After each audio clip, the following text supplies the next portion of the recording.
Hello, this is Brendan Dowdle from Construction Coordinators. It's November 15th and it's week 5 of the Riverbend School construction project. And today's a big day. We're pouring our very first footing. They didn't take you to jail. Making our very first pour for the footings at the bottom of the building.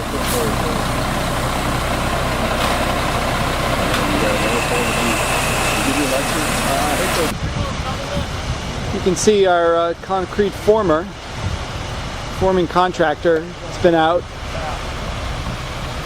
and he's formed for the footings. The footings are each 2 feet wide. You can see width from that point to that point's 2 feet. And then when they're pouring, they're going up 10 inches. And hopefully you can see that there's a red line on the forms to show them at what height they're supposed to go. So these guys help direct the concrete, while the guy in the truck manages how much concrete is flowing into the form. You see some rebar sticking out of the concrete pour. This rebar is going to be, you can see it's pretty straight, and eventually this rebar is going to end up in the vertical portion of our foundation wall. So after we're done pouring the footing, there's going to be a wall that's going to go straight up this way, about 3.5 feet or so, to make the total height 4 feet. You also see a groove in the bottom, and that groove is used to hold the foundation wall in place.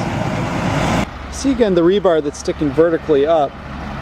It's actually tied together. It's held up straight by a piece, held with a piece that's going the lengthwise of the concrete form.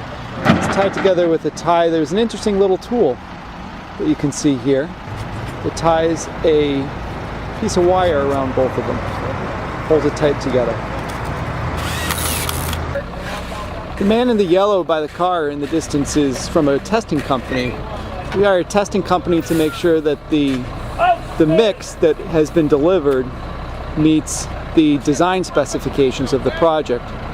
What he does is he actually takes a sample of the concrete, about a bucket full, and puts them into 5 different cylinders, fills those cylinders up full with concrete and lets them cure.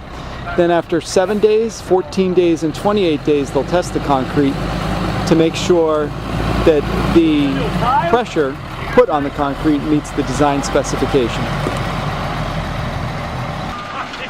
One of the other interesting things that the concrete tester does is check the temperature of the concrete. In this case, you can see the temperature is 70 degrees, which is more than warm enough to make sure it cures. It is something to be concerned about, considering that it's November 15th in Massachusetts.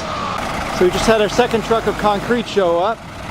First one got us about halfway through what we were planning on doing. We'll have 2 trucks today. That's to about where those guys are working. We'll pick up there, which will bring it around all the way to, I guess, about this point here. We lucked out, and today's a beautiful day to pour concrete.